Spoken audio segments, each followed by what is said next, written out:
நம்ம தொடர்ந்து தமிழ்நாடு சட்டமன்ற நடவடிக்கைகளை பார்க்கிறோம். ஒவ்வொரு சட்டமன்றத்திற்கென்று ஒரு மரபு இருக்குல்ல. இது சிக்கலின் தொடக்க புள்ளியா எதை பாக்குறது? ஏன்னா இப்ப பாஜக தரப்பிலிருந்து என்ன விமர்சனம்னா, சபாநாயகர் மாண்பை காப்பாத்தல, மரபை காப்பாத்தல, ஆளுநர் மாளிகையின் மாண்பே சிதைத்து விட்டார்கள் என்ற விமர்சனமும் இந்த சைட்ல இருந்து இருக்குல்ல. இந்த சிக்கலின் தொடக்க புள்ளி எங்க விஷயம்? சபாநாயகர் ஆளுநர் மீதான அந்த விமர்சனம் தவறு என்பதுதான் என் கருத்து. அது முதலிலேயே நான் பதிவு செய்து விடுகிறேன். ஆனால் இங்கு நாம் கவனிக்க வேண்டியது எது என்றால், state anthem versus national anthem. இந்த ஸ்டேட் ஆந்தம்னா மாநில கீதம்னு நீங்க மொழிபெயர்க்கலாம், நேஷனல் ஆந்தம் தேசிய கீதம். ஸ்டேட் ஆந்தம் என்னோட கல்லூரி நாட்கள், அதாவது 1967 செகண்ட் இயர் படிக்கும் போது அண்ணா காலத்துல அந்த கடவுள் வாழ்த்துக்கு பதிலாக, கான்ஸ்டன்டைன் சொன்ன மாதிரி கடவுள் வாழ்த்துக்கு பதிலாக ஒரு மாநில கீதம் வைக்கலான்னு ப்ரொபோசல் வரும்போது பல கீதங்கள் பரிசீலனைக்கு எடுத்துக்கொள்ளப்படுகின்றன. நீராறும் கடல் உடுத்த, கடைசியில வாழ்வினில் செம்மையை காப்பவள் நீயே, இந்த ரெண்டு கீதத்துக்குள்ள அது நிக்குது. நீராறும் கடல் உடுத்த அண்ணாவுக்கு பிடிச்சிருக்கு, அதுக்கான ஒரு கமிட்டி போடுறாங்க. முடிவு வர்றதுக்குள்ள அண்ணா மறைந்து விட்டார். 70ல கலைஞராட்சி வரும்போது நீராறும் கடல் உடுத்த அந்த பாட்டை தேர்வு செய்யும் போது, ஆரியம் போல் உலக வழக்கு ஒளிந்து என்கிற வார்த்தை இருப்பது வேண்டாம், அது ஒரு வாழ்த்துல ஒளிந்துங்கிற வார்த்தை வேண்டாம் சொல்லி தமிழ்தாய் வாழ்த்துல இருந்த அந்த வரியவே எடுத்தாச்சு.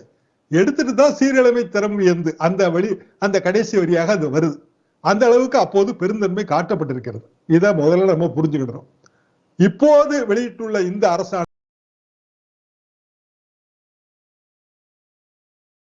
இசைத்தட்டு ஒலிக்க கூடாதுன்னு ஒரு வழக்கு தமிழ்நாடு உயர் நீதிமன்றத்துக்கு வரும்போது, அந்த வழக்கின் தீர்ப்புல ஆமா தேசிய கீத இசைத்தட்டு ஒலிக்க கூடாது, எல்லாரும் எழுந்திருச்சு நிக்கணும் என்று சொல்லும் போது மீண்டும் ஒரு முறை இந்த அரசாணை புதிதாக பிறப்பிக்கப்பட்டது.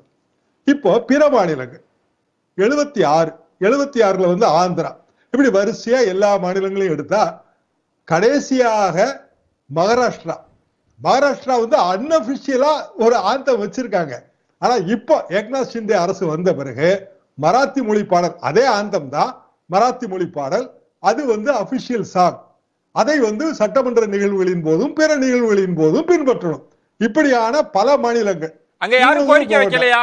அங்கேயும் தேசிய கீதம் தான் வாசிக்கணும் அப்படின்லாம் கோரிக்கை வைக்கலையா? நம்ம ரவிசார அங்க டிரான்ஸ்பர் பண்ணிட்டு வச்சிருவாரு.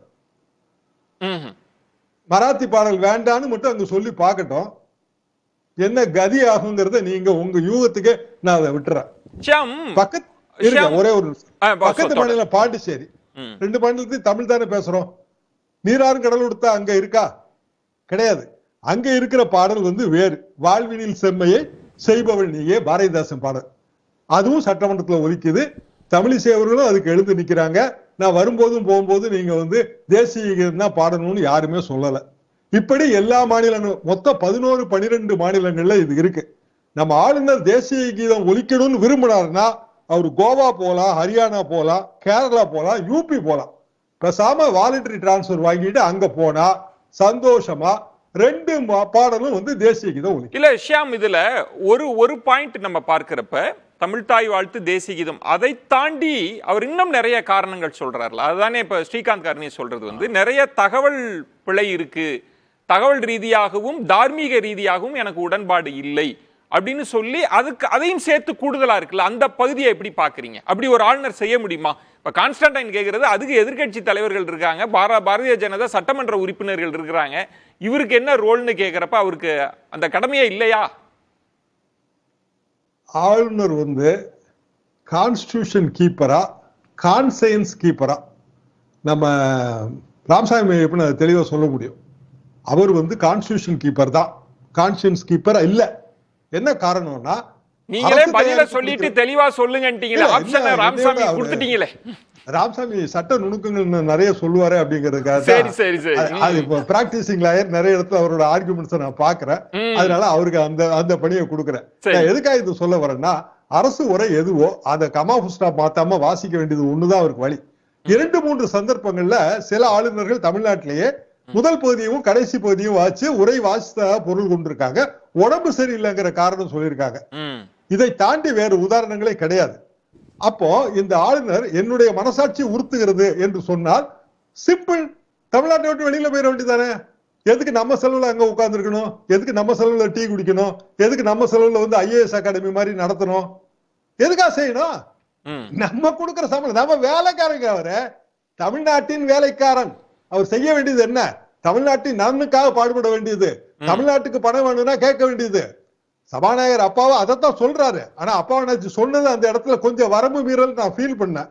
அப்புறம் அவை குறிப்புல இருந்து நீக்கிட்டாங்க, சரியா போச்சு. ஆனால் இந்த ஆளுநர் தான் வந்து ஆள வந்தவன் நினைக்கிறார் இல்லையா, அந்த இடம் தவறான இடம்.